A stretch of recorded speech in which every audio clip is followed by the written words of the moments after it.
season. He's How? played You four. can't evaluate somebody off of one game, Bro, 2 games. yes, Yeah, you that's can. weird. You watch the all 22 Josh and you can Allen was see what he's horrible his doing. first season.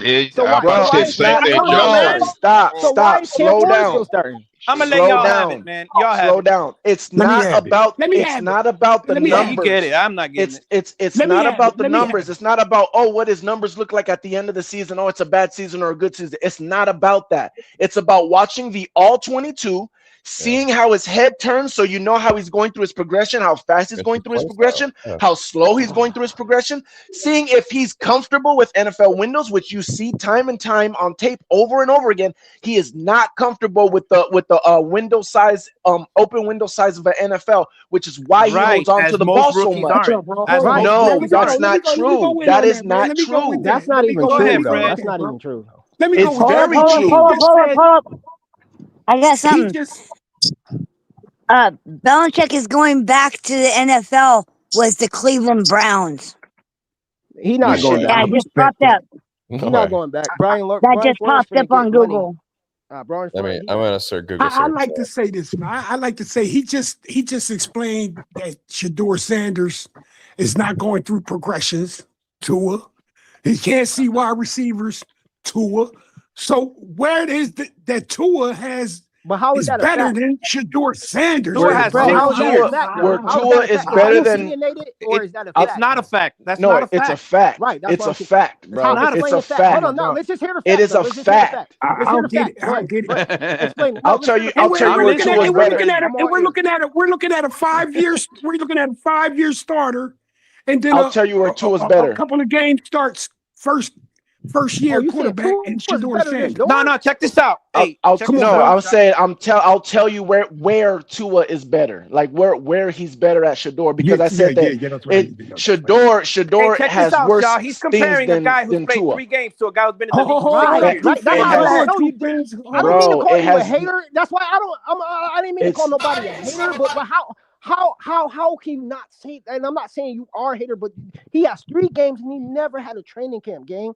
And you compare him to a 6-year quarterback? 6 years. It's not about comparing him to Tua. It's about him as an NFL starter. It's not about him I'm only comparing him because the other guy just asked me what's better than Tua, or what is Tua better than he is. So that's the only reason why I brought Tua up. But if you just look at his tape, if you just look at Shador's tape, you can see he's not ready for the NFL yet. He's not. Right. Yeah. Okay.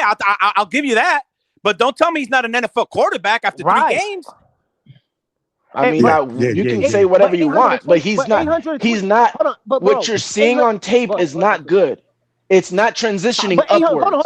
But no disrespect. Do you know in the last 3 games he gonna go over 1,000 yards? You know that, right? No matter what you say, you know he's gonna. What does that matter? Imagine if he had a full 17 game. Imagine if he had a full 17 game. Let me explain something to you. Let me explain something to you. I'm done. You got it. Yards do not win you a football game. Good decisions, being able to be accurate at very critical times, not turning over the ball, and the number one thing that even Bill Belichick said that Brady does greater than any other quarterback, and why he's the GOAT, is because he keeps his team out of negative plays. Shador cannot do any of those. Any of those. And that's not for that's not to compare him to any other quarterback. That's to compare him to any quarterback that comes into the NFL. They need to be able to do that if they need a chance in the NFL. He can't do that. He's not going to be able to play in the NFL. But you are. He can get better. That's doubting. But you know what? I got to pull. Because you can see it on film. We are talking about. We are talking about 65 a yards. 3-game starter, bro. We are talking about a 3-game starter with no weapons there, bro. You know what I'm saying? But First of all, look out for Shador a little bit, bro. He never played with the ones ever. He's been in training camp since day one. Everybody keep forgetting this part. Don't forget this part. This is how he's getting sabotaged. So let me say this. Hold on, gang. He's never. Hold on. Are we gonna be beating down the fences like this for Quinn Ewers after his 3-game start at the end of the season? Right. Get ready for it. Right.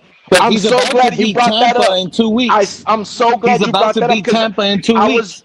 I was just about to say that whole he don't got weapons and all that stuff. All that argument is the exact reason why you guys fell in the situation you fell with Tua.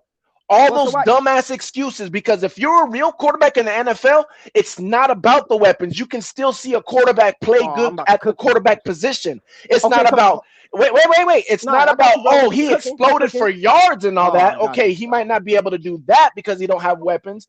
But whether you have weapons or you don't have weapons, Woo! you still see progression. You still see good quarterback play. You still Okay. see good decisions. You still see accuracy in important times of the game. You I still just got see one that question type for of you. things. I got one. I ain't trying to I cut you off, agree. bro. I got one question to answer that, and just to please answer that. So, according to your knowledge, right? To your knowledge, we're gonna take your knowledge, right? Tell me why was the Giants looking for another after Malik Neighbors got hurt, right? Why was the Giants looking for another wide receiver for Dark? Hold up. So you said you said weapons don't matter. You said weapons don't matter. So why was the Giants looking for another weapon when Neighbors went down, when their number one target went down, and he still hasn't thrown for 365 yards? right? Why, Hold on. You're asking me why were the Giants looking for another weapon after their number one receiver went down? No, they was looking for like what they had wasn't good enough. Everything the Giants got is simply is Cleveland to me. And Shador got 365 yards out of that. But Jackson Dark never threw 300 yards. Well, let's slow down on the 364 though. Yeah, that's you look at those you plays, keep getting hung up on that. If we look at those no, plays, but you guys want to pretend like that doesn't matter. He did it. I don't get it. He did it. Hold on, Shotgun. Where they're going is like that sounds like the Tua fans that don't watch the film and just talk about, he had a great game against Pittsburgh. Exactly. Look at the numbers. Yeah, that's exactly the problem. I always it's more say than that. looking at the numbers, guys. It's looking at the plays that attributed those yards. Exactly. He had a check down to Quinshon Judkins that went for 60 yards. He had a play where Jerry Jeudy went off and outran the entire defense. Joe, and I that's get that. a third of his yards Exactly. that came were from two plays. Joe, and he had 43 attempts. 43 attempts, bro. How much Dylan Gabriel had versus Vikings? Dylan Gabriel's trash. Cat got your tongue? It was like 50. I don't know. Why does it matter? Like 54. Huh? It's not We're talking about attempts. We're talking about attempts with the same team. That's why it matters. Are you asking me if Dylan Gabriel's going to pan out? No, you said 43 attempts. Like you're mad about a lot of attempts, but the same. I'm not mad about anything. I can't finish. Go ahead. I want to say you're mad. You taking my word out of context. You're debating. Yeah, you're taking my word out of context. You're debating. You're debating the fact that the 365 yards didn't mean nothing. All I'm saying, I'm not comparing them to anybody. I'm comparing them to his peers this year. Tyler Shuck, Jackson Dart, Cam Ward. That's it. That's all I'm doing is compare. None of them did it. All of them had a training camp. All of them played with the ones. None of them did. That's all I'm saying. It's something there. Tennessee though. Now, you just said that. Joe, hold on. Now, you just said that, right? You just said that. None of them did it. And what I'm saying is, I don't care. Those yards don't define who's going to be. You can't say that. I can, because I'm telling you, I'm not going to define a quarterback being good or bad depending on how many yards they got. I'm not doing that. But you're saying Shador's bad because of it though. But through those yards, but Peter, through those yards, it's fool's gold. The quarterback can display traits that you're looking for as a fifth round quarterback. I'm saying those 43 I'm saying those 43 attempts perfectly timed. Oh my God. It was a beautiful throw.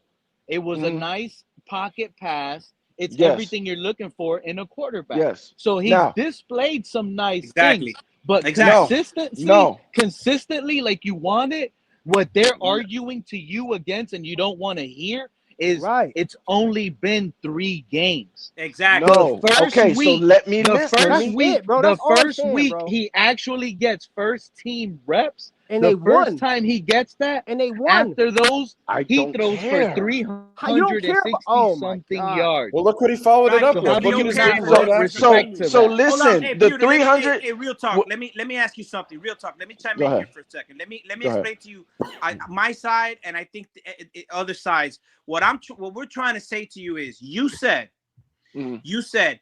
he does things, or Tua does things better than him. The number one issue that I have with that is Tua's been in the league for 6 years. You're talking about a guy who has played 3 games. Hold on, let me finish. You're talking about a guy who has played in the league 3 games. Number one. Number two, you got a guy who's in an organization that the owner said he wouldn't have even drafted him. So they're not doing him any favors. They threw him out there just to see if he could do anything, but nobody really had his back. Fine, you might say that I don't care about that. That's bullshit, but that matters because if we're gonna pretend like we didn't see Tua play better. Not saying that he was good, whatever. But if we're going to see that we didn't see Tua play better when they put everything around him, all right, and we're going to pretend like that's what the Cleveland Browns are doing with Shador, then I can't agree with you, boss, because you're I talking wouldn't about a agree guy either. who has I wouldn't nothing agree either. around him. I'm not And saying that. First of all, I'm not saying that. Hold on. Hold The on. last point that hold on, let me finish. The last point that I'm gonna make. If we're gonna sit here as fans, Dolphins fans, and I know you're a Tampa Bay fan, and you're gonna tell me that your rookie threw for 365 yards, in our case, Ewers on Sunday, and we're gonna pretend like we weren't happy with that, you're lying. You're lying because that's not a hold on, True Fin fan. Hold on, True Fin fan. I want to reply to all that, but go ahead. Let's put some context behind this 364 yards for Right. one. Not only the point that Joe R pointed out, but it was also against the Tennessee Titans. Okay, Right, he has right. played 5 games in the NFL. Yes, and his last game that he played, he threw for 177 yards, 0 touchdowns, 3 interceptions, and a 30 passer rating. But we can't pretend like that many game yards- didn't happen. How It's many an yards Cam NFL Ward team. threw It's against an NFL team. Hold on. I don't get that. How much yards Cam Ward threw for the Cam game Ward that is they won? trash. Here's had the 117 thing. yards. Here's the thing. Nobody says nothing about that. That's all. Here's the thing. I'm just saying, all I'm pointing out, Shotgun, all I'm pointing out is that Shador has played in 5 games, and out of those 5 games, he had 1 game that was over 200 yards passing, and that was against the Tennessee Titans, and that's the game that you're talking about where he threw 300 yards. And I'm Why are not you saying minimizing the NFL team, though? it's not That's what about I'm saying. it's not about minimizing, bro. Because Tua could have went out there and did what Shador Sanders did against the Tennessee Titans this year, but we didn't get them on our schedule. So you guys are falling into the same again. You guys are falling Has into the everybody same thrown for trap as you did with 365 yards Tua. against the Titans? It doesn't That matter. was just my It point, doesn't man. matter though. Yes, It it does does not matter. No, it The does interceptions not. matter. It The doesn't matter interceptions to listen, you. matter. Listen. Exactly. It doesn't matter. Hold on. If you're playing against a team that's really good at stopping the run and really bad at stopping the pass, and all you do is throw on them, and you don't even try to run the ball, does that mean Because you can't that? run the ball. I mean, How do you know if you didn't try? How do you know if you didn't try? Because every team Shador's wants to calling run the the plays? ball. If they can't run it, then they throw it. No. What I'm come saying, on, I'm not bro. talking I don't about know what you're Shador, saying, bro. What I'm saying is games Is happen because of 365 yards the listen. average that they allow? Listen, Is 365 games. yards. Yeah, It you're not. doesn't You don't, matter. He only answered. He Can you answered the guys let me question he wanna talk? answer. That's the Can you? problem. No. What I'm saying is Answer Pete's games question. have Can you answer Pete's question? games. What question?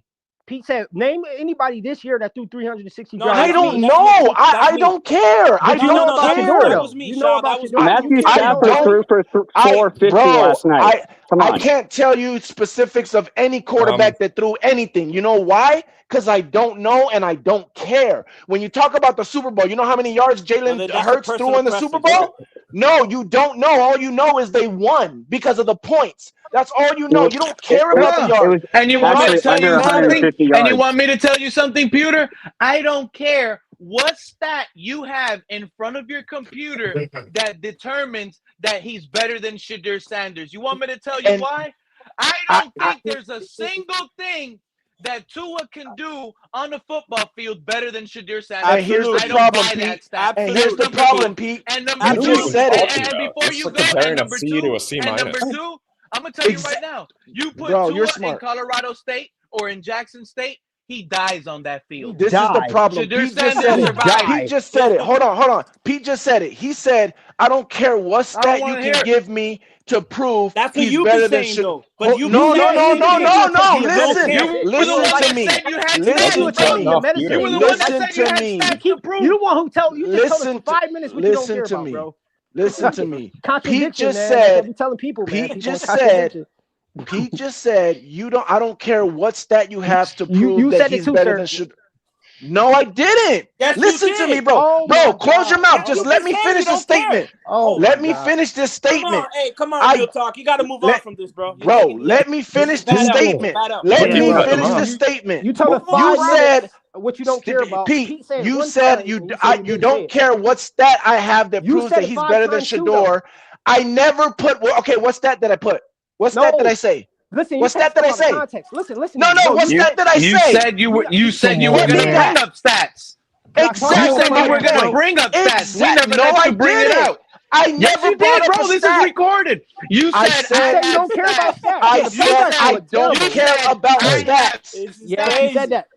That's a I fact. never brought up stats. He brought up the all Go back 22. and listen to yourself, Exactly. I said all Hey, Joe. 22 tape, not no Hey, stats. Joe, I I never said also nothing about think stats. Cam Ward is trash, bro. I also think Cam Ward is trash. That's They the don't got no problem. Yeah, weapons. You to guys, thank be you, trash. Fred. you They don't guys got no stay weapons. on stats. You guys sit there and look at stats over and over again and compare stats. That's why you guys get this shit wrong. It's not about stats. Watch the tape, bro. No, we Watch do watch how the they tape. play Not football. me. Have you watched Shedeur Sanders play? Have you watched him? Yes, I've watched him tape. I've It's watched him juky. play. Tell me, I've seen quarterback. I've seen quarterback rooms break down his tape. There's things What? that Tua. Tell me what Tua does better than him. He Tell me. can see. Bro, He you can can see find on NFL YouTube windows better than him. Tuaneers break down NFL Tua window. I think tape. he's got a He better can pocket see- presence. he can than see- Shedeur. Been in the league for 6 years. Hold on. You asked me. I'm gonna tell you. He can see NFL windows better than Shedeur. Now course, that and he might can see Explain what wait. an NFL window is. Explain what an NFL window is. An We need NFL more window is context. a small It's the window. windows that give him 15 interceptions. That window? That makes zero sense. It's a. That Bro, should can be you let me 23, talk? like Troy Aikman said. Can you let me talk? It's the 15 NFL. interception window. I got you. There's college Let me windows. write that down. There's Window college equals windows, 15 and then interceptions. there's NFL windows. Tua can see and throw in NFL windows better we than can see Shedeur. that. Now, We see that. Says who? maybe the tape.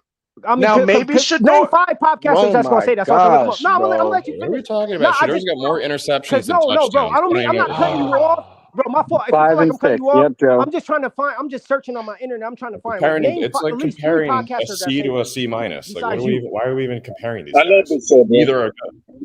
No, because I felt No, hold hold on. He should stop talking because he just asked me to name podcasters or other people that say this. That means that you're going off of what other people say and you're just not watching yourself. No, I'm not. Because again, if you point. watch yourself,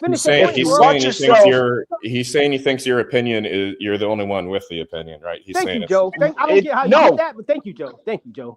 Because I watch the tape and I have my ways of looking at a quarterback and understanding what quarterbacks are going to be good and what quarterbacks so are it's going to be only bad. your opinion, like I said. That's the No. problem with you. But here's the No. thing. I actually the do problem agree with his real opinion. I'm not a problem. You think that your podcaster, view but I agree. is the only Joe, you my man. No, I'm saying I'm against you in this. I'm saying I agree. I know. with you. I'm listening to you. I listen, but at So- the same so time, again- you never wanted Shedeur. I know you, Joe. You my boy. So let me finish what I was saying then, right? So Yeah, go you ahead, bro. take My all fault. these things and again, you can say, oh, he's a rookie. Okay, cool. He's gonna He get is. better, right? Everybody's gonna get better. I see that. You got a And chance to he's get in better. Cleveland. He's in Cleveland. Relax. He's not in. It he's don't. not That in a doesn't good matter. situation, That bro. doesn't matter. That doesn't my matter. God, bro. It Tell doesn't that to matter. Baker He said it Mayfield. doesn't matter Tell being that on to Cleveland. Geno Oh Smith. my God. Tell Hey, that to Beyonce, Geno he Smith. making- you Tell know them what? that their situation I'm didn't setting- matter where they were at. Listen. Hold on, When hold you on. talk Hey, about- when you talk about- Pewter, because you're boiling skins with Shedeur Sanders. I want to see if you're about to get me upset. Let's talk about Quinn Ewers. What are your thoughts on? Talk to me about Quinn, bro. That's what I can't say nothing got about all Quinn. this I Shedeur have not Sanders seen him tape. enough. I have not seen him enough. I can't say nothing about Quinn Ewers. I can't say nothing. I've seen more from Skyler than I I've don't see seen how from anybody can have. I don't see how anybody can have any take on Quinn Ewers right now, bro. Anybody. Hold on now. That Cleveland game, the pocket collapsed. He dropped back, took a big hit, flick of He the also wrist. had That thing some went bad deep. plays too. In those 2 drives, he had a few bad plays too. I just want to say this He because has this a goes bad into 5 o'clock shadow. because you guys are going into the Quinn Ewers stuff. I want to say this because this has to do with any quarterback that you guys start evaluating, and you're in a position where you're going to be evaluating a lot of quarterbacks. There's things that having weapons, being in a good situation, like a good franchise and all that stuff matters when it comes to wins, right? When it comes to wins, that stuff helps out the quarterback.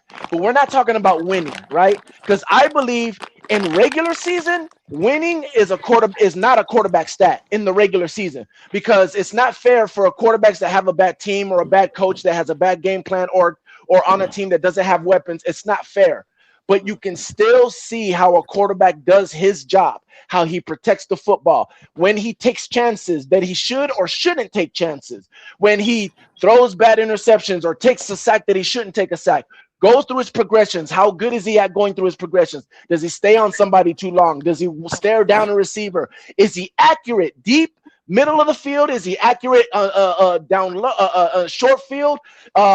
There's so many things a quarterback has to do, and that's the stuff that's important. Not how many yards he threw for, not his completion percentage, none of that. All that is game plan and situations that happen in the game.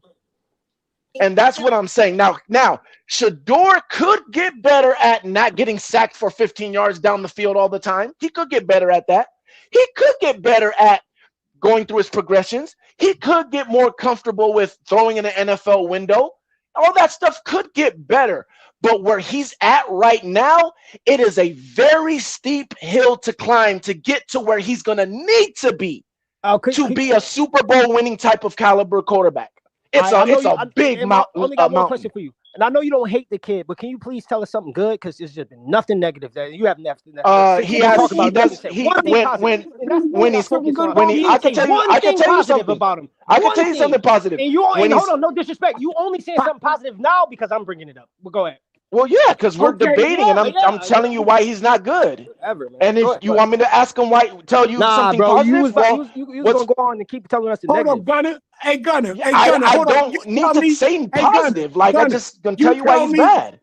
Hey, Gunner, you tell me something. Why he's good? Tell me, bro. One thing about him being okay. Go ahead. Go ahead. Who's Hold that? on, bro. It's Gunner, bro. This is why he's good, and now that's why I was comparing him to his peers. Everybody keeps saying, "Oh, don't get stuck on the 365 yards." Shador can't help when you throw to a pass to a player and then they run for yards. I don't get that. That's football. I don't really understand what people mean by that. By saying, "Oh, the player called for 5 yards and ran." That's because you're. Stop it. Hold on. Yes, but you're putting stuff on those yards like that makes him a good player. No, I don't. Why. No. Listen, it was a 12-minute quarter, and at the end of the game, I seen the stats that he threw for 306. That's it. Why? It's not no context to it. It's just that simple. That's it. That's the problem. Is you put it out there like that because you put that stat out there like that means he's a good quarterback. No. Here you go again. You put words in my mouth. To his peers, yes. To his peers, to him not getting a full chance in rookie camp, to him only time throwing to the rookies to that game he started. That was his first time ever throwing to Jerry Jeudy. He got drafted in the summer. Like every other quarterback compared to Cam Ward that had a training camp, that played from game one, that played. Why did he look a little better? Why did he show something promising? That was intriguing. Y'all saying that's not interesting. Y'all saying, oh, that's nothing. That's what y'all saying. You're saying he showed something promising. You ain't told me nothing, bro. You ain't told me nothing. I'm not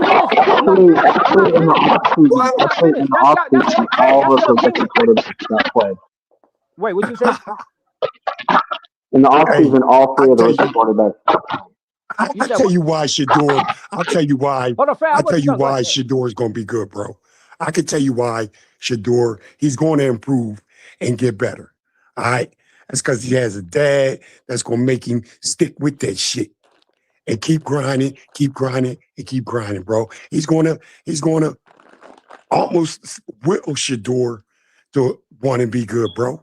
And I think that's where Shador is going to, where his career is going to get better because he has a father in his corner that's going to be pulling for him very strongly, bro. You know what I believe, Fred? You know what I believe? As much as you want. We know what I believe. The position Tua put us in and forced the coaches and general manager Chris Greer to select a better quarterback to save their career already doomed them. So Quinn Ewers, I'm telling y'all, and I told y'all, and Zach Wilson included, these two guys have always been better than Tua. But here's the thing. If we would have drafted Shador, I guarantee you, because of his fame, because of how big of a fan base he has, Tua would have got benched a long time ago. Mm-hmm. You see the difference? Quinn Ewers, it was better than Tua the whole season. Quinn Ewers just didn't have that fan base pushing for him to start. Nobody did. It's just this underground station where some of us were here. Oh, Quinn is better. Zach is better. But that's about it. That's about it. Also, too, Pete, you don't think it was management though? That's why too. I just think it was Ross, just for him to announce this. That's the reason why we didn't draft Shador, Gunner. Yeah, that's you're it right. there. I agree with that. Yep, that's a fact. Because it was gonna be a stronger pushback, and it wasn't gonna give Tua time to have bad games. That's a fact. Bro, You know, you you're not wasn't going to gonna have draft 17 anybody, good bro. games in a season. It doesn't happen. You got to anticipate a quarterback to have 2-3 games off in the season. Josh Shador, Allen, we could go. Tom We could Brady. go. We Tom could go. Brady has Lamar Jackson. he had 3 Shador, bad games a year. Herbert. He'll throw Did 3 you just Love. say interceptions in a Shador game. and then Tom Brady right next to each other in the That's sentence? the owner. But Joe, how do you I'm take just that out of saying. context, Joe? Tom For Brady real, has Joe. had Come on, seasons Joe. where I'm he'll just have saying. 13 Pete's good subliminal games and messaging 4 here. of them are bad. Even you know that's Hey, come on. hey, I'm just saying, if Shador was in Miami, bro, can you imagine? We had 2 bum quarterbacks on the team then. 2 bum quarterbacks. I don't Yeah, like but his play style. I don't like Shadur's play style. Looks like he's playing backyard football. He's Yeah, I constantly. don't like it. I don't like it either. I He don't is. like it either. but nobody can name one quarterback like for the last 3 years that's been good for Cleveland. That's just the thing that's killing me. Like Kevin And every Stefanski is a quarterback in terrible Cleveland coach. goes over there to die What the hell anyway. to die? Look at Baker Uh, Mayfield. Who goes over Derek there? Anderson had a good year there. Hey, Like that's the thing. Like, Hey, how's wow, Baker Mayfield doing once It's he left? crazy. How's Baker Mayfield Cleveland, doing once he left Cleveland? Cleveland actually had a good quarterback Uh, over there. Who? Cleveland actually Fred? had a good, Who? Fred? Baker Who? Mayfield, bro.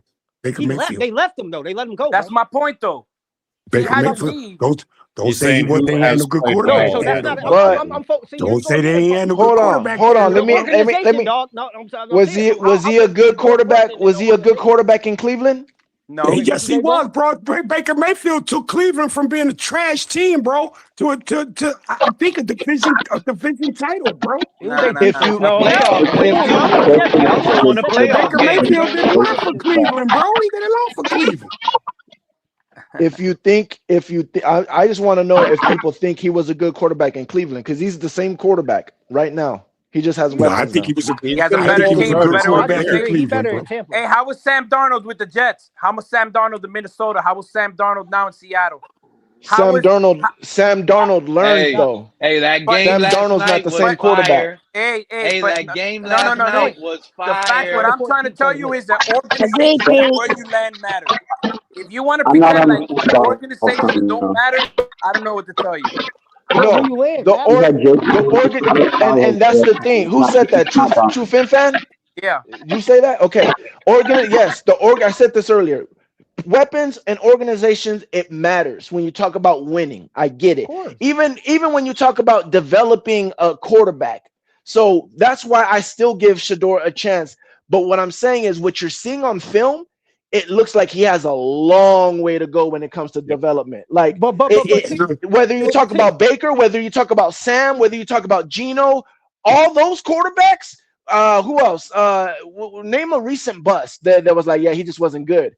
I know there's more. I know there's one more. What's the dude that was with the Broncos? Hey, what the dude that was with the Broncos? Got a sign, bro. Russell Wilson. Drew, or Lock. what was it? Drew Drew Lock. Lock. My God, Drew Quinn Lock. Ewers is All gonna be those. Hey, Quinn Ewers is gonna be the future. Quinn Ewers. Who was your guys' quarterback? Skyler is in our throwback uniforms. All those Sunday, quarterbacks. fellas. All those quarterbacks have had already a head start than what Shador is working with right now. As far as when they hit the field. No. You said it. I don't take that back. What I'm saying is, no, you're not understanding what I'm saying. As a rookie, what I'm saying is, as a rookie, they already understood quarterback 101 more than what Shador does. Is what I'm saying. They were already more NFL ready. You want to pretend? No, what I think my argument with you, real talk, is we cannot sit here and pretend like Shador Sanders didn't land in a fucked up situation. Right. Number one. Number two, to win. We cannot sit here and pretend like in that fucked up situation, there's people that didn't want him, including the owner. And he said it. Said it out loud. Like he said it. So I guess that's why. No. You can't. You don't understand the trauma of that, though, bro. You say you get it. Imagine the trauma. I mean, hold on, bro. Imagine you want to be a football player. Imagine this kid trauma. You go from the one from being projectedly one. Now all of a sudden, 2 weeks before the draft, I don't know what the fuck changed. Just something changed, and he might not even go. He went from the first round to he might go late first round till he go to the second to third to fourth to fifth. He sucked that up. Then he gets drafted by a team. Hold on, I'm gonna be quick. Hold on. Then he gets drafted by an owner, like Pete just said, that came to Not Pete, it's me. It's True Fin Fan. True Fin Fan. Fan. Yeah, Go True ahead. Simpson. Sorry. True Simpson said exactly what he said. He didn't hide it. What's up, he Cap? didn't hide it. He got on the media, knew this shit was gonna go worldwide, and said with his own face, "Nah, if you said Shador was gonna get there," I was like, "Hell no." So second of all, Shador family seen that. He seen that. His mom, his dad, cousins, everybody seen that.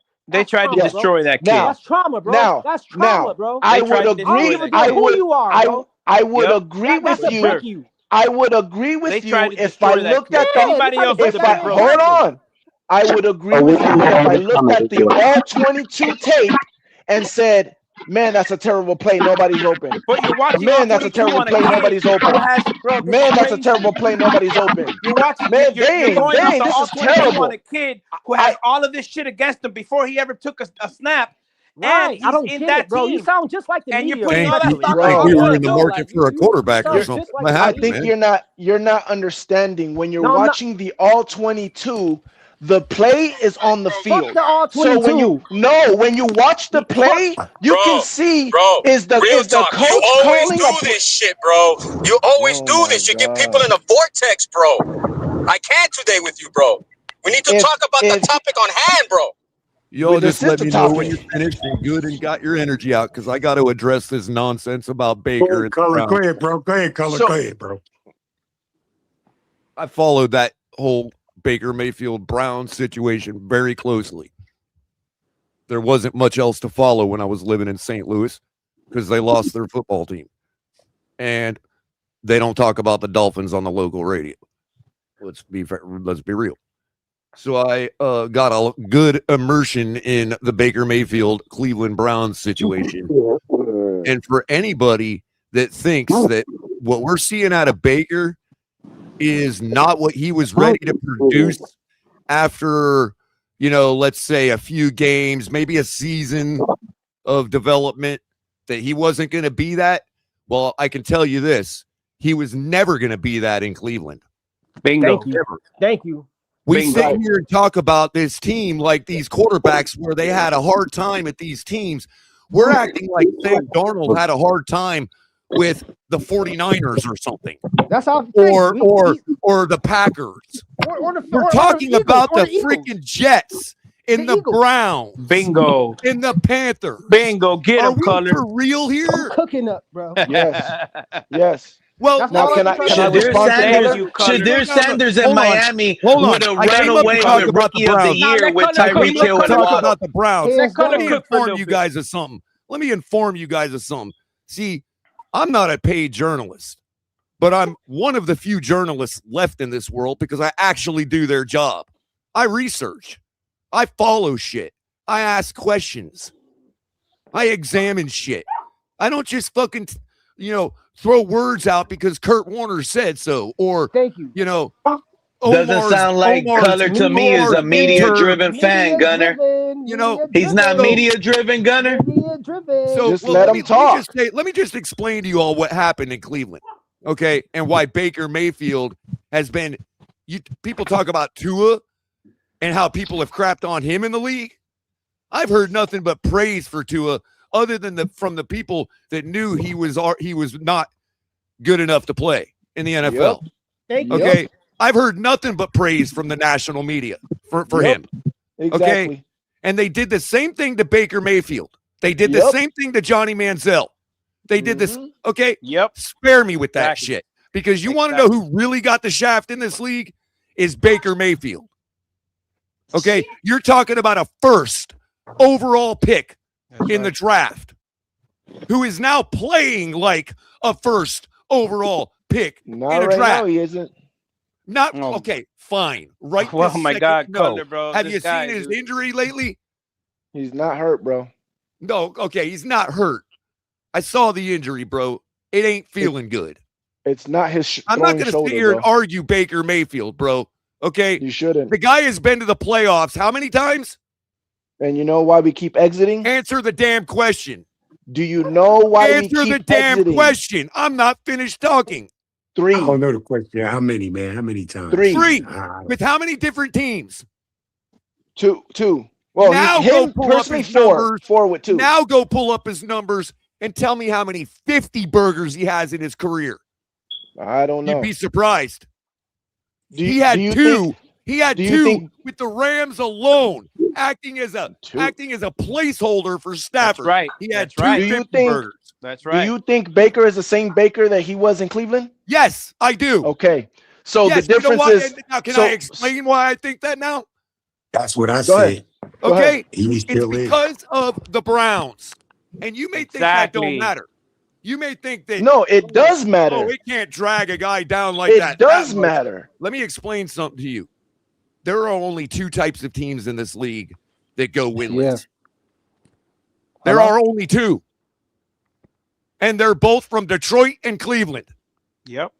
So let me refresh your guys' No, memory let me then. finish. Since no one's Let me hurry, finish. Because go not ahead. only am I going to refresh your memory, I'm going to inform you all of something you probably Okay, didn't go know. ahead. Go ahead, Color.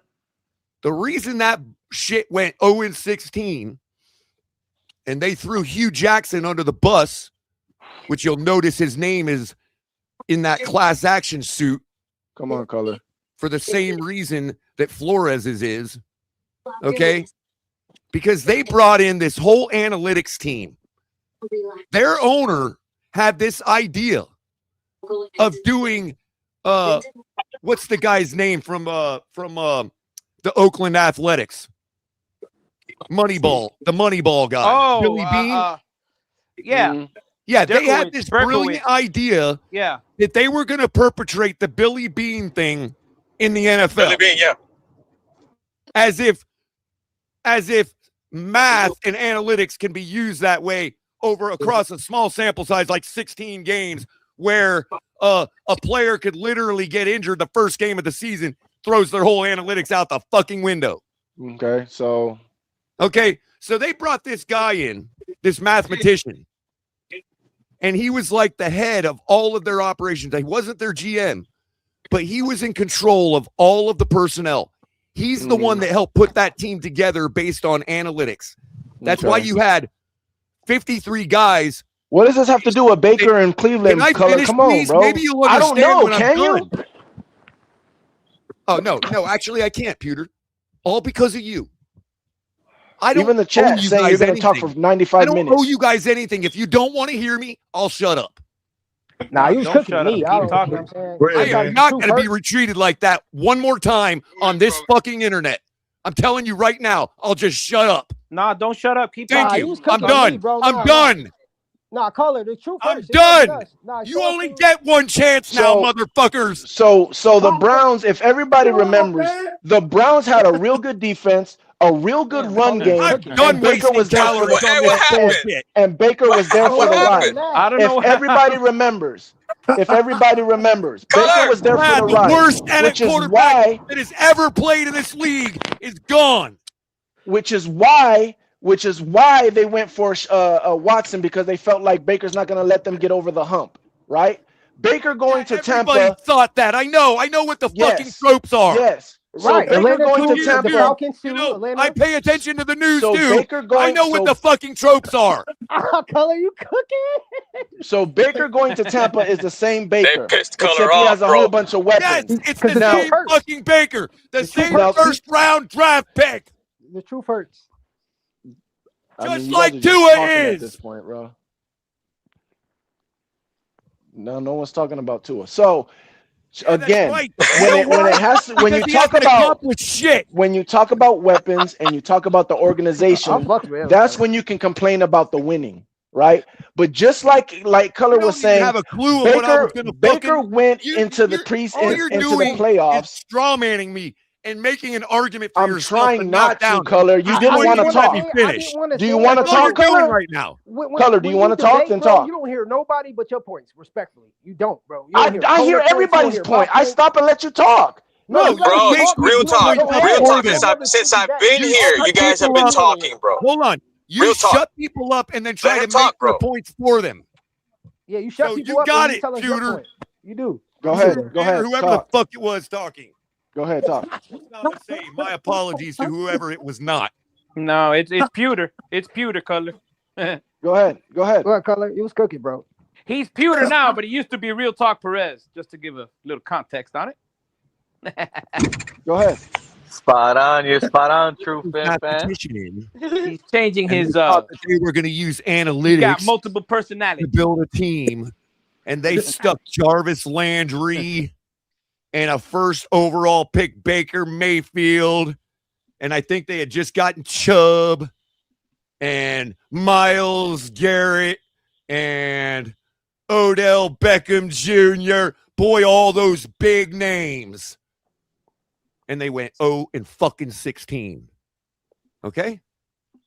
So whatever they think Baker was, you're talking about the people that made that opinion are the same people that perpetrated that analytical bullshit on that fucking organization in the first place. So spare me with the appeal to authority. Okay? Number 2 piece of information you might all not have known. That little sniveling mathematician and his little program, where do you think it is employed right now? I'll wait. In Miami. Thank you. Somebody can figure shit out here. You cook it, bro. That's what real research tells you. Right. Hey, Color. Oh, Color, yes, I hear you the cooking. worst shaft in Color. the entire league was Baker because Tua got his fucking money. Hey, Color, Yeah, I hear you cooking. I agree. Keep I being the agree. chef in the kitchen. But to all of you, I've asked this question multiple times to all the guys, Color. Are you aware Tua didn't only get benched? He got sent to third emergency quarterback, Color. And because That's we're going to number be one. on a third contract, Baker's never going to get that big deal. Oh, you on that, Baker? Yeah, because No one knows what Color's talking about. Everybody's like agreeing with Color, and not one person knows what Color's talking about. I tried to turn the wheel, bro. Oh my God. It's funny as shit, bro. This is what I'm talking about. This is what I'm talking about. I am going to reserve the right to wait till Sunday to see a real football game with our new QB1.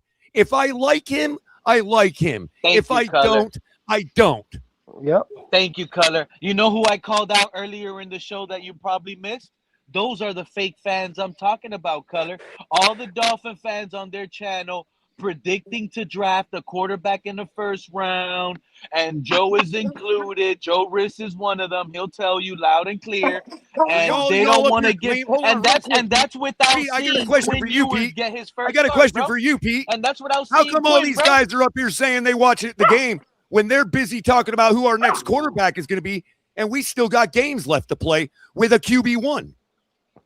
3 games, know and why it 2 of them matters. could be spoiler. Yeah, we it's can called beat we don't Tampa. know what he is yet. Color. That's true. That's That right. is true, though. We That need is to true, look Color. at these That's 3 true. games so that when you're arguing with me in the offseason, you can actually say you watched the fucking film. Stop. Hey, Color. Thank you, Hey, Color. Color. Hey, Color, Thank can I you, tell you Color. something? Hey, Color, Color, you that's don't true, though. agree That's that true. the That's last Hey, 3 Color. Hey, games, Color. 2 Hey, of hold on, them hold are on. Hold on, hold on, hold on. They're Hold on. Hey, spoilers. Color, can I We tell can you something? spoil Tampa from winning the I'm division, about and we winning. can I spoil don't the give a Patriots shit where from we Hey, winning. draft. hey, Let's Color, I'm let's about all winning. I let's need to all tell be you something, honest with Color, because ourselves about these I next feel you 3 need to games, hear this. right? Hey, As Color, I'll be Dolphin honest fans, with hold on, myself. hold on. I'll be hey, hold on, honest hold on, with hold on. Hold on, Hey, myself. I've been Color, I've been Color, you working need to and hear I've this. been I'll listening be to Everybody, give y'all me a honest for the minute. with Hey, last Color, myself. hour hey, and a hey, half. Color, Hold I'll on, be hold on a honest with second. myself. I'm the hey, only y'all give me a honest minute. person in Hey, this Color, community. hey, Color, And I I'm going love to you. tell you right now, I don't lose. Hey, Color, I I love don't you. 1 at a cheer for time. Well, losing. for We all love one, you, Color. for Just one, want you to these know. next 3 games with Quinn Real Ewers talk. can be deceiving for the Miami Dolphins in both a good way and a bad way, right? Because it could See give us another false fucking way hope. to know already what bad. Because Quinn hold Ewers on, will no, be. hold on, hush, Color, because you're not the one that's always right. Sometimes you're wrong. I am. We all I have am. opinions, I all have right? never But been wrong. here's what it is. Prove Here's what me it is. wrong. Because listen. You're going to see it in the next 3 games, right? 6 You're seasons. going to see it in Prove the me next 3 wrong. games, right? Listen, watch. Because just how Tua came out, these next 3 games could be very deceiving and could give us false Hey, hope where's with Mr. Quinn Paul Ewers at, man? My because brother's he's not a here. fresh Okay, face under deceiving Mike to who? McDaniel's offense, Deceiving right? to who? So he has no Hey, tape Deceiving on to him. who? So he I could come wasn't out in these deceived by next 3 games Daniel. I and he wasn't could deceived by light it Daniel. up, Let him right? talk. I want to answer that. He doesn't Okay, I want want to to. know Let him talk. He doesn't want to I hear another want to know perspective. who's It's going all to be right. It's all deceived. right. Continue. I want to know who's going to be deceived. I wasn't deceived by Tannehill, and I wasn't deceived by Tua. That's a damn lie. Oh, that's a damn lie. You know me. Well, Color, if you would have let me finish, Color, I said we could either be deceived or not be deceived. Color Because, act like everybody like I forget. said, it's only 3 games, right? How can you really gauge what a quarterback has for your future in 3 games, right? You can't. I'm really, so 3 I'm games. really Hold on, let me talk. Go Let ahead, me talk. go ahead. All right, so 3 games, right? He could come out and he could really look good because he's a fresh face. There's no tape on him, and then come out next season and be completely trash. Or he could not be, and it could have been the real fucking deal. Pete, So, like you I hear? said, it could either be good for us or we could be deceived by these next 3 games. But ain't that End of conversation. that, my friend, is someone who understands football. Whether he has a strong arm or That is not, right? someone who That understands has football. all to do with it, whether he has a strong arm or not, Good right? job. Whoever Pete, was talking. Can you hear me? Y'all can follow me at I AFC hear all of Easty you Boys guys. because we Hey, are where's honest Mr. Park over at? there. Mr. Park left? So, look, I can tell That you right was- now, Quinn Ewers will likely Oh, there look you good are, in the Mr. pass Park. game. What's AFC up, man? East Why Side not? Boys. I That don't was hear you. Because the Bengals That have the was me. worst AFC Easty Boys. Go secondary check in the it out. league. Got you. Hey, The Mr. Park, how Bengals come I have don't the hear you, worst bro? secondary in the league. Quinn I Ewers. want to know why I don't hear Fred popping off. It ain't fooling He on nobody. mute. I know what He I'm on mute. looking for. You sound And it far ain't away, Well, Mr. Park. if you were here earlier, I had already said that this is a perfect opportunity for Quinn Ewers to get his confidence completely boosted because he's going against the Swiss cheese defense, and he could easily put up 300 plus yards and do way better than Shedeur Sanders against I don't Tennessee. believe so, bro. I don't believe so, bro. Did Even you ever though preface anything by asking me whether I thought Quinn Ewers will succeed this week or not? Or are you just going on the idea that I must think he's gonna because I want to wait and see? No, I'm just saying to the Finn fam that's out there listening, please don't be deceived if he goes out there and puts up 300 plus yards. Listen, Oh, listen, I'm man. Listen, deceived all the listen, way. listen, I'm deceived all the way. listen, You ain't man. got- Bro, Listen, hey, man. I'm tell you Listen. right now, cat in the hat. At this point, Cat you in the can hat. lie to I me. don't want to. Hey, no. At this point, I want to be lied to. Shit. I can already They hear go these guys. for reads Oh, in that, no, bro. You can lie to me all you want. Hey, I'm not. I already know what I these don't guys care. are gonna say. You can lie I to can me all predict- you want. Hey, I already know what's gonna happen. Check this out. They're gonna say, "Oh, Quinn Ewers threw for 300 yards, 3 touchdowns," but guess what? That Against was the that trash defense, Bengals. yeah. That was a Right. No, I don't want to hear Right. none of that. This Hold is on, his man. game. Something Let else. me- His first All week he needed this year to get in the practicing with playoffs the was ones. Nate Hello? fucking Peterman. This is his That is first all he start. needed Hey, this man. year to get in the playoffs. Can I come in a second? Quinn Look, the Ewers fact lights of the it matter, up. It's a the very fact that big deal. the fact of the matter is, Quinn Ewers playing. If it's against the Bengals, he's still a first game starting Exactly, quarterback, Fred. even against the Exactly. Bengals, man. So you. if he Fred. lights the And be Bengals up, prepared. they're going to say If the it Bengals bothers were you that trash. much, Chat and a If Hat, the, be if the prepared because Bengals the pick pom him poms off, are going to be if- waving Sunday. if the The Bengals cheerleaders are pick going to him be off out there. 5 times, if the Bengals pick him off 5 times, Quinn Ewers is going to be touted as a trash quarterback. So which one are you going to be happy with? And like the mascot is still going to be doing backflips. What No, matters in this game? I'm gonna be happy with. Mr. I'm gonna Park, be bro, happy I'm- with the fact that I could say, "Let's give this kid the chance. He looks good." That's what I'm praying for. That's what I'm praying for. All I for need my to see. You just got to understand. I'm going to take it down a notch. What Because I looks respect good or you, what Cat. I'm going doesn't. to take it down a notch, bro. Okay. All I need to see is a full game where he was game planned for. He practiced all week. The team wants to play for him. There's no political directive to not upstage Tua. All of that is out the window. Now, I don't think he's going to have a spectacular performance and blah, blah, blah.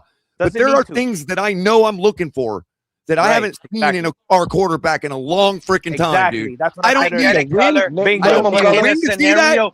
I don't need 400 yards to see that. Exactly. I don't need 5 touchdowns to see that. I don't need Show none me of a that. show me a guy under center that's competent. That's what I want to see. A guy that's competent that can make all the You know throws. what? I don't want to color. I already said it, bro. I don't want to hear. It's the Bengals defense. That's why he threw for 3 touchdowns and 300 yards. Exactly, bro. Are you kidding me, bro? I agree. If that man throws for 303, bro, that will be. It is fortunate that we still have 3 games left. because it's not a situation like Tyler Huntley where it's like, oh, one shot, buddy, at the end of the year. He's likely going to look good this week. The Bengals have the worst defense that has ever been put on the I hope field. you're right, Color. I really do. I really ask do. Joe Burrow. For the sake of this team and the Ask fans. Joe Burrow how I good hope their so. defense is. Okay, wait Well, a minute. he puts But up 40 burgers, and their opponent matches them. Yeah, I understand the Dan Bengals. Marino I 2.0. understand that the Bengals defense is trash, but we're That's who still he looking is. at yours as his first NFL start, bro. That evens the playing field. That evens the playing field. The Bengals defense I is agree, trash, Fred. and Quinn Ewers is his first start. It evens He's the trash. playing field, bro. It's even game. Quinn I'm Ewers sorry, is Fred. trash until we And see you can him out answer the this trash. First, Fred. You can answer this first, Fred. All you guys that want to blow the team up or think we need to, do you think that Joe Burrow putting up 40 burgers, do you really think our defense is so bad that his opponents would match his 40 burgers like clockwork? Yes. Oh, okay. You don't know what you're looking at, bro. I'm sorry to tell you. I'm I 48 mean, years the stats old. have told I us think this I have last the license year. to say you don't know what the fuck you're looking at. Hold on. Before That you wasn't go me down that that answered route, that, bro. before you go down that route, Cutler, wasn't that exactly what everybody was talking about him last year? Almost threw for 5,000 yards and Yeah, was losing and they games have 40 done to 38. nothing to improve their defense. Have they? What's their record now? No, they haven't. They are still That's my at the point, bottom though. of the league. But that's what I'm saying, though, Cutler. That's what I'm trying to tell you. Like if we throw 40 and they allow, and if we allow, bro, have you not been paying attention to the news? No, hold on a second, Cutler. You got to let me talk now. Is it Give me only a second propaganda when Joe Burrow Cutler, puts give me out? a second to respond to you. Tua feeds us propaganda and gaslights us Cutler, for 6 years. give Oh, me- no, that's give- all truth. Give me a chance to respond to you. You said if they allow 40, or what is it that you said? If we allow 40 points and they do the same thing, is that expected? I'm telling you, for me, yes, because I'm looking at a defense that's been shit for 2 seasons. I'm talking about when you all got your panties in a wad because Tua couldn't run a clock out, and our defense got. And y'all wanted to blame the defense. For Who's y'all though? Don't include me in that though. Like I'm not none of them. Look, you're the one defending it. What am I defending? What are you talking about, bro? Literally saying that our opponent would put up 40 burgers every time Joe Burrow I did. didn't say that. You asked me that question, and I'm giving you a response And you according said to what no. I've seen for You 2 said yes, fucking they would. seasons. You said yes, they would. Did you not? Have they not been doing it for 2 seasons? No. What are you watching, bro? No, they haven't. No, they haven't. I'm done, bro. Our I'm done because average I'm not going to points get per hot for game- the second day. You our go have it. average Okay, points per you're game right. You're over the right. last This is the 6 first seasons time we've seen has the. been a This is steady 21 new. points. This is new. The Bengals defense is being shitty is new. You're right, Color. Have at it, bro. Go ahead.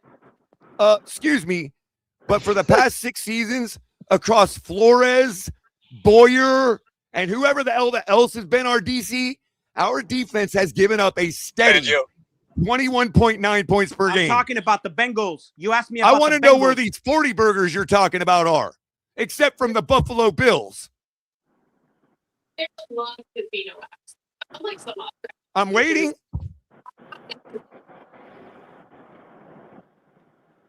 I think y'all are talking about 2 different things. We can't put away a game when we got to That was run out almost 2 bad. minutes and 50 seconds. Hi, Color. And we Who blame is our he, though, defense for Color? that. Who is he though, Color? I'm just saying, put our defense in Bengal uniforms if you don't want to make it about Miami. Put our defense in Bengal uniforms and have them suit up for Joe Burrow next week. Because I wouldn't What have them you're play not against us. understanding. Is what there Color, anybody? In order for me to do it, I got to get off the show. But I promise you, if I look at the If you want me to stats appeal to authority, for the ask Joe defense Rhodes, of the who said Cincinnati the same Bengals, thing the last- about I don't Justin even know Herbert what you're 2 arguing years about ago. right now, dude. Damn, bro. Joe Rhodes played tight end for the Miami Dolphins, caught passes from Dan Marino on the record on his radio show where real people listen. Word for word agreed with Baldinger, who said that if Justin Herbert had the I am a real defense we person. had I am not in a robot. I 2021 promise. I promise. or I promise. 2022, he would be calling a game next week, meaning we'd be in the playoffs. Yeah, that's what he said. Joe Rhodes. So let me go through the last. I'll go through the last 6 games, right? The last 6 games the Bengals have played, and I'm gonna just say their points allowed per game. And this is what Quinn Ewers is facing when we get this average.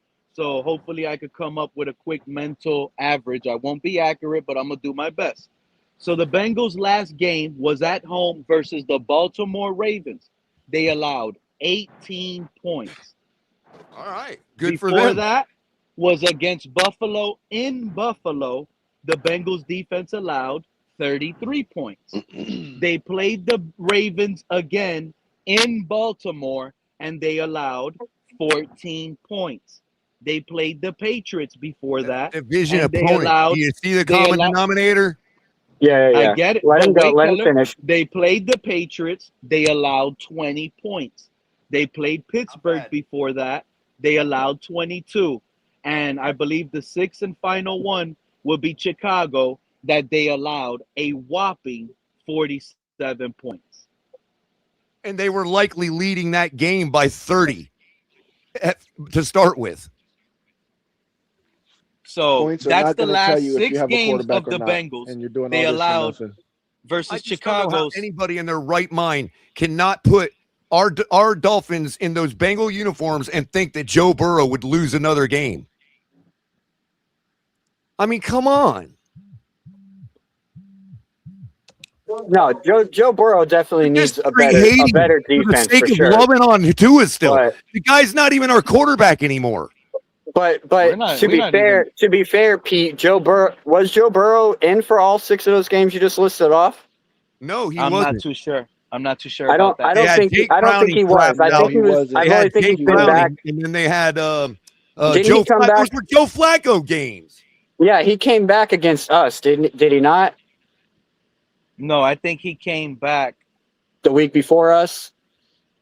No, I think he came back that Pittsburgh game. He came back, so he probably played that Chicago. Burrow's been playing like All the right, last but 6, also 7 too, games. like what color pointed out. So 3 of those games you kind of have to like scratch off that list because they're divisional games. 2 Baltimore and Pittsburgh. Those are divisional games. Those are completely different. To be fair, their defense did get better this year. It doesn't matter. We're not going to scratch But off none of but those Burrow's games. been injured all year, so how do we know what their record would have been? Regardless, we're playing with a rookie, bro. We're not scratching no games off. I'm not trying to scratch it off. What I'm trying to say is this idea that the fans are going to be deceived, like Cat in a Hat suggests, is a real possibility this week. And I told them there is a real possibility, and it's well-deserved. It's almost like the 49er fans. They got deceived the moment Brock Purdy came in against us and took off and won that game. They knew from that very moment Brock Purdy can ball. This is what we try to tell some of y'all. It doesn't take 3-4 years to evaluate a quarterback to see if he has something. But You hold can on, see Pete. flashes Take more than one very game. Hold on, But Pete. there are a Hold on, couple Pete. things. Hold on, real quick. Kyle There are a Shanahan couple and isn't things. that San Francisco 49er offense built for any quarterback to run in there and be efficient? Yes, of course. It's the West Coast system. Yes, So, I mean, if you put Brock Purdy on another team, is he as successful as he is right now? No, it is, Pete. The only thing that changes in a West Coast, they're all built to be run like a machine for anybody. Yeah, I mean, look, Jimmy Garoppolo. Jimmy Garoppolo ran them through playoffs. You don't have to have a strong arm. You don't have to be this special quarterback, okay? But the point is, what does change is the plays you choose to call. That is different between quarterbacks. So when Mike McDaniel has that big markup sheet that he has, okay, when they say that this offense was built it can only be run by Tua, that's because Mike McDaniel won't get his fucking whiteboard eraser out and start over. The West Coast is not going anywhere. We're still a West Coast offense, no matter who our quarterback is. That's what it's color. for. And I was screaming this weeks and weeks and weeks ago. Hell, even before the season even started, that there's no reason Mike McDaniel can't slightly change this devoted to the offense. West Coast offense. You can learn about it. It's called westcoast.org. westcoastoffense.org.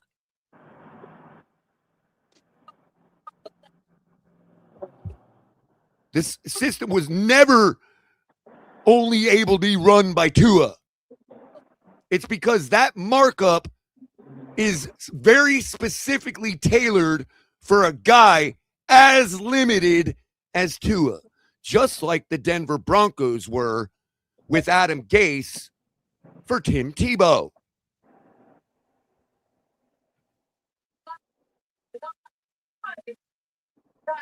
They had to go as far as to implement the RPO. They were actually the third ones to do it in the NFL. And by the time Adam Gase ran it with Tim Tebow in 2017, the RPO was obsoleted by NFL. Yeah, I'm telling all of you guys right now. That's a you fact. know what? I'm telling all of you guys right now, if Quinn Ewers lights it up, expect us to be live over here.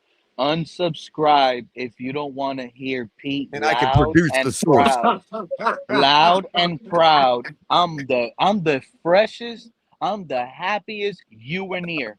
You know what I believe, Color? I actually believe Mike McDaniel is going to be happy now. There's no pressure no more on him. There's a lot of weight lifted off his I'm going to shoulders. throw you a bone. It is absolutely plausible that Mike McDaniel has been preparing for this since Tua got injured in Green Bay.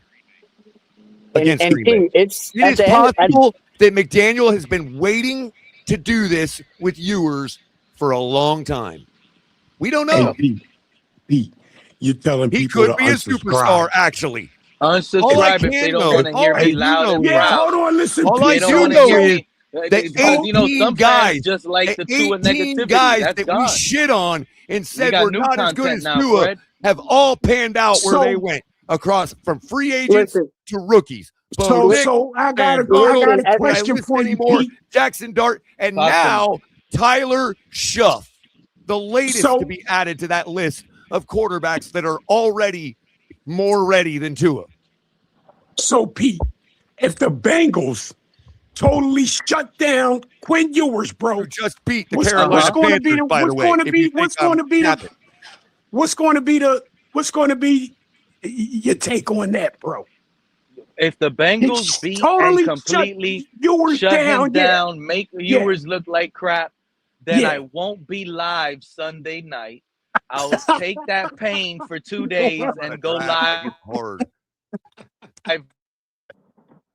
After rewatching the game all over again. But you got to believe I'm going to dig deep to save Quinn Ewers. I might blame McDaniel. I might come out with excuses on McDaniel. We'll see. Color. But for real, at the end of the day, as Fin fam, I'm pretty sure most of us out there are super happy that we're getting a change at quarterback. We're getting a change of pace on this team, and we're rooting for the guy. Whether we believe he's the guy or not, we're rooting for the guy to succeed because we want. Hold on, let me finish. Let me finish, guys. We want this guy. Hold on. We want this guy to succeed.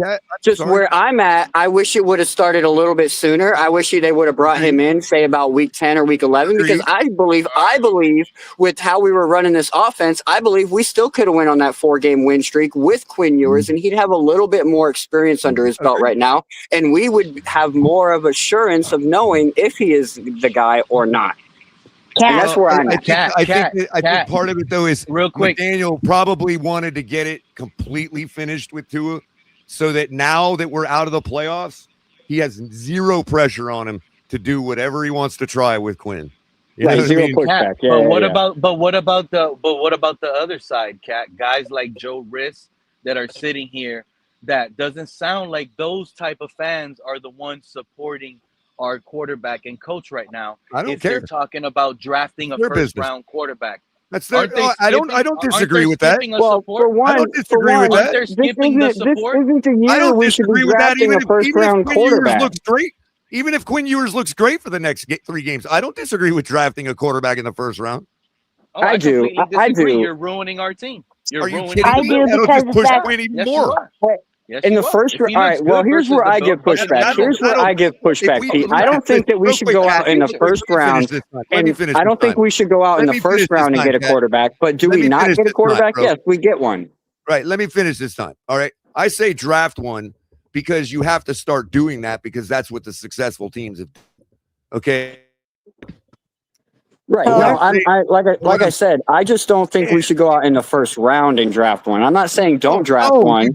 You do, because here's the thing.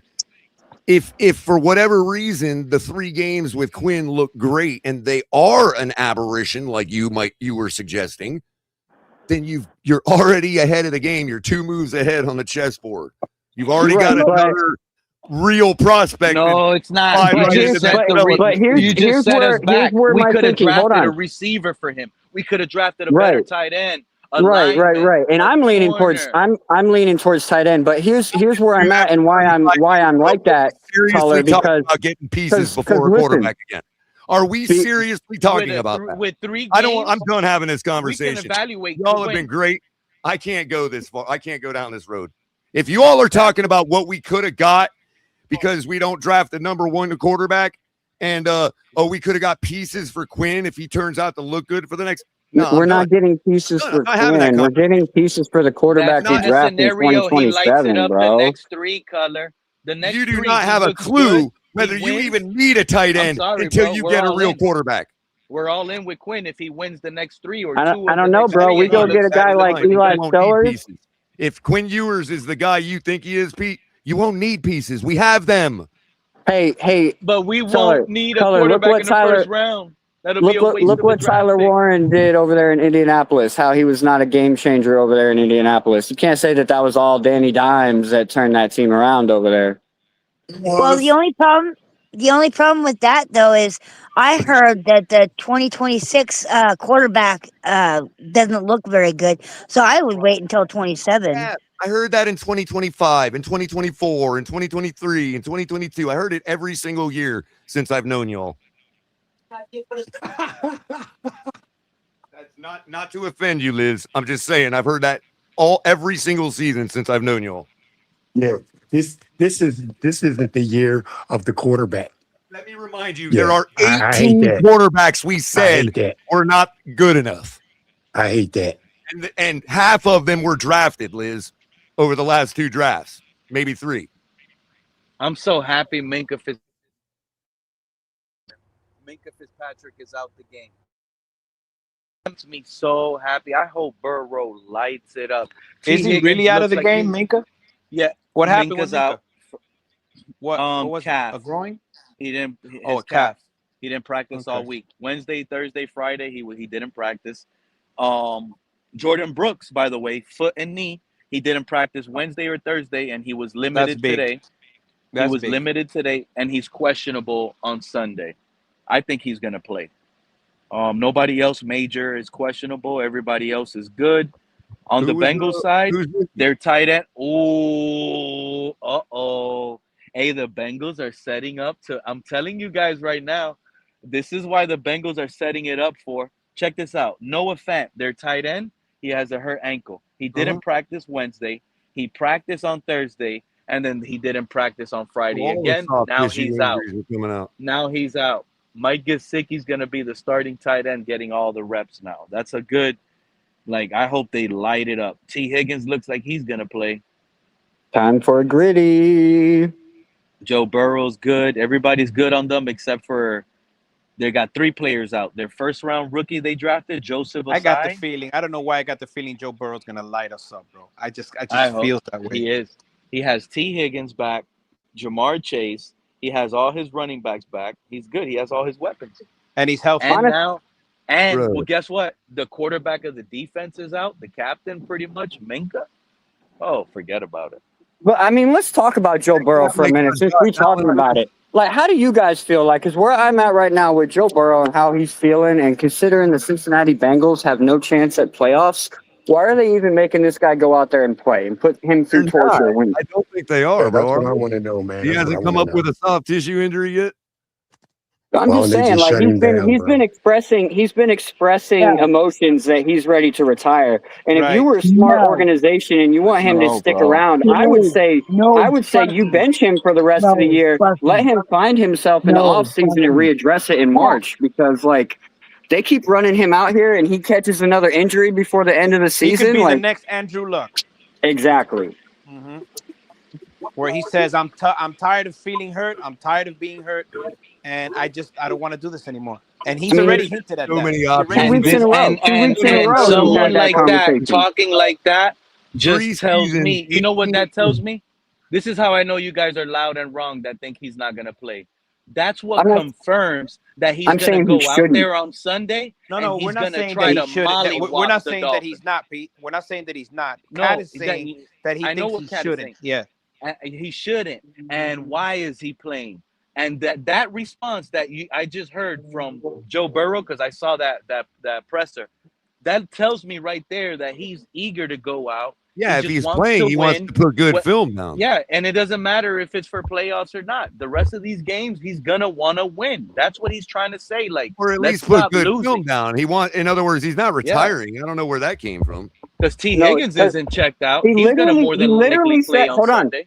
He literally said that he's not having fun playing football anymore. Like he doesn't know why he's still going out there doing it. In Cincinnati, That's right. him saying, "I hate losing."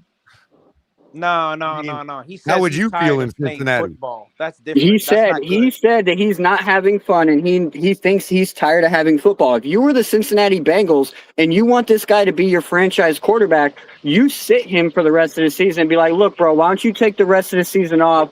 You go have some fun, go find yourself, and we'll come back and we'll readdress this Way in more March. than it is. The dude's too young for you to be making it what it is. He was talking about playing in Cincinnati. No, he wasn't, because then earlier this week, hold on, no, it's not an opinion, it's a fact, and I'll send you the freaking video, because earlier when he had a presser earlier this week, he said that he can't imagine not playing in Cincinnati. Man, my guy Mounty's up here. Shout because out he to wants Mount. to make sure that he's in their graces. Well, I mean, he has to say that you stuff have an to keep the opinion, fans I have an pumped in this opinion. week. The Cincinnati Bengals are obviously not handling this situation correctly, in my opinion, and that's just what it is. Right. So why would you think a guy wants to retire from the NFL because of that? He's literally said it twice that he is debating on whether he wants to continue playing football or not. I'm not saying that he wants to retire. I'm just I'm regurgitating what he said himself. I know you're regurgitating what he said, and I think you're misinterpreting it. Can I just say that and that be done? That's my opinion, and we can move on? Sure. Damn. Yeah. That's why you all argue so much and have people yell, because you don't just quit. You don't just let somebody have their opinion. Ah, man, they don't quit. They don't quit. My opinion is as valid as yours are. Hey, Fred. You don't know Joe Burrow. You don't have his phone number. Fred stays there, laying, just listening, and then he comes up with a bomb. Nah, man, they just don't quit. I get in where I fit in, bro. I hear you, baby. But you know, what's his name does have a point. I mean, if Joe is somewhat injured now, you know, I mean, just a slight bit. They don't have a chance of going anywhere. Hey, shut Joe down. You know what I mean? Shut him down. Like Joe, we know. Joking, Cat. If you'd have given me a chance to maybe come to the table with you, I would say that turf toe is an injury in a player that I don't want nothing to do with anyway. And maybe he is talking about career-wise because of the turf toe. I get that. That's an injury that's always going to come back and hinder his career. So that's Burrow's main thing. He's you got have a a turf point. toe. But see how I had to give it to you? That was a joke. I mean, it's been an but that doesn't affect quarterbacks like that though. That really affects and that's not what he was corners and referring to either, but it's all right. safeties and stuff. Yeah, like that. I do not want to play in the NFL anymore. I will not believe that's what he meant. And Cat, sorry, you're not I just wrong for what don't. you're saying, but Cat, this just the ending of it. It's no time limit on retiring. He can literally do the shit today, bro. That's it, bro. He don't. He Right. can. If he And like I wants to, said, he don't the have to Cincinnati Bengals. But we it's no not time limit on Philip Rivers retiring. play He a can literally football game? retire right now if you want to, bro.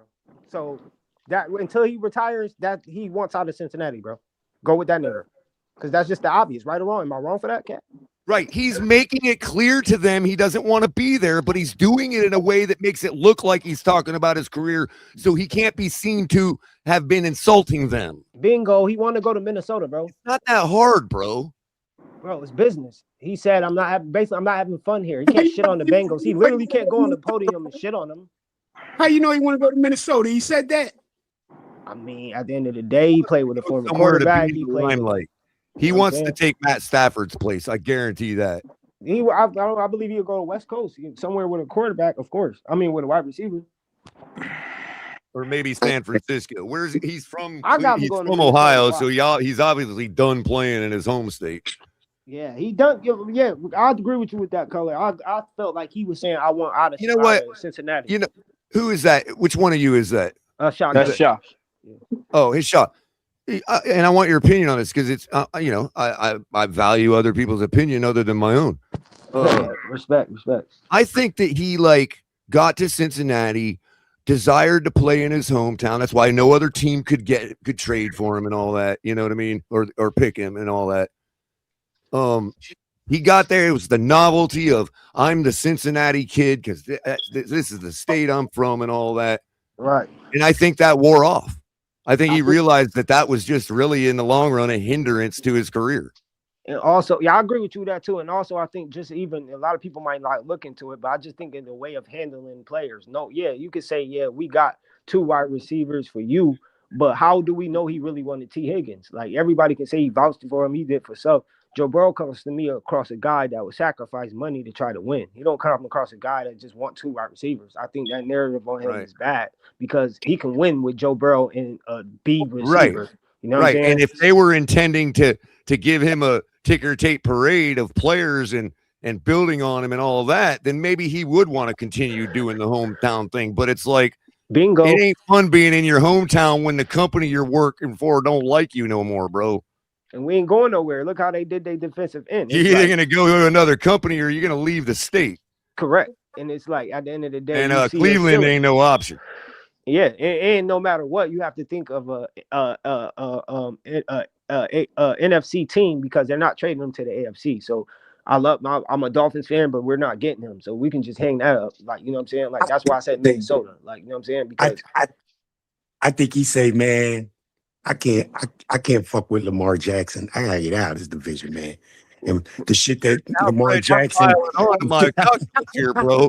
I don't think the shit that Lamar Jackson. I don't think you said the shit that Lamar Jackson just does naturally as gifted. He said, I mean, Cincinnati asked. I mean, it's just like it's the ceiling, bro. Like, don't think the Browns are done with Watson yet either. Yeah, that's the only reason I be like vaping for Shador because at the end of the day, they still gotta pay him. At the end of the day, they are biding their time. They are biding their Let me hear your time for opinion. Watson Football. still. I respect everybody's football opinion on here. Cat, everybody. How you feel about Shador Sanders? I never heard you spill on him. Oh my God, here we go again, bro. For real. No, he gonna let him. He ain't gonna be brief. That comes say what he wants to about. Damn, bro. I get you don't like him, Fred. I get it. I don't get why, but I get it. Come on, man. You almost beat up the panel earlier, bro, about this dude, bro. No, I wasn't even. That's not even the point. No, but we didn't hear what Color had to say about Shador. So let Damn, that's it. All right, let's hear it, man. All right, let's hear it, Color. Okay, Color. But I would expect that out of a guy that's like kind of loose with his life and happy and kind of go lucky and like a rookie. I mean, he's raw, he's sloppy, but I don't think that the people shitting on him are like just way overboard. Like, you telling me after what we just been through with Tua that somebody can't work with Shador Sanders? Oh my God! Damn. See, that's all I want. No, there are still teams in this league that are going to take Tua and be like, "Oh, the Dolphins didn't know what they were doing." Thank you, Cole. I agree with you 100%, Cole. 100%. They really that sounds like Craig. There are only 8 smart football teams in this league. They're in the playoffs every year. Yep. I disagree, Color. I disagree, Color. I already mean warned the fan base up to what's about to happen next year. Co-pilot already told me last year that he was going to go to the Raiders. I already told you guys what's the what's about to be at the quarterback room next year. I know what I'm telling you guys. It's going to be Quinn Ewers, QB1, Mike McDaniel, the head coach, and we're only going to roll with 2 quarterbacks. Tua is going to be on the bench. Listen to me, guys. He's going to Vegas, bro. What are you talking about? He's not going anywhere. Listen to me. He's not going When the anywhere. season is done, Tua's when the got to season be is gone, done, He's Pete. not going anywhere. Tua will Arizona, never put bro. on a Dolphin Tua's going to uniform Arizona. again after this season is Nah, over. bro. I think Tua's I will done bet in the anybody on this Fred, panel. Fred's been listening to Cat. He's going to Arizona, and we getting Kyler. That's what it's going to be next year. All right, Nah, Cat. So if we don't get Shador, Arizona getting Shador. So check this out, Cat. I asked Copilot in the offseason before this season started who the best logical fit would be as a trade partner for us and Tua. And sure as shit, it said the Raiders, bro. It cited their contract situations, their what they kind of plan to do, how their offense is, and it even cited Pete Carroll with the style and he runs and all that. Like all the same takes that I would have. It was kind of fascinating. I can get with you because the AI is kind of scary because the other week between the Chargers, what was it? The Chargers Monsters Inc. game, what was it? Chargers and Eagles. Where they had the Monsters Inc. game. I put out a video. This is why AI is dangerous. Look what it's doing. Yeah, to the listen, Pete. So like I typed into my AI, I asked it to give me a couple jokes related to the Monday night football game between the Chargers and the Eagles and have it related to Monsters Inc., right? It pushes me back like 5 or 6 jokes, right? And all of the jokes were relating to how the Philadelphia Eagles offense was going to play horribly and basically alluding to the fact that the Chargers were going to win. They call that's actually a hack. So there's a way that you can get the thing. Cat, was that ChatGPT? Yeah. So there's a way. No, that was Gemini. So check it out. There's a way you can get the thing to give you, I'm not going to say the words because it's YouTube, but to basically give you ingredients and instructions for certain things that you're not supposed to be able to get from AI. You know what I mean? Yeah. And but the way you do it, if you ask them outright, it flags your keywords and it doesn't answer you. But there's these people that figured out that if you say certain things, if you say a poem to it, that it'll figure out what you want and give you those instructions because even though you use different words in a poetic way. Hey, Gemini, is Gunner going to finally have a Shador Sanders Miami Dolphins jersey?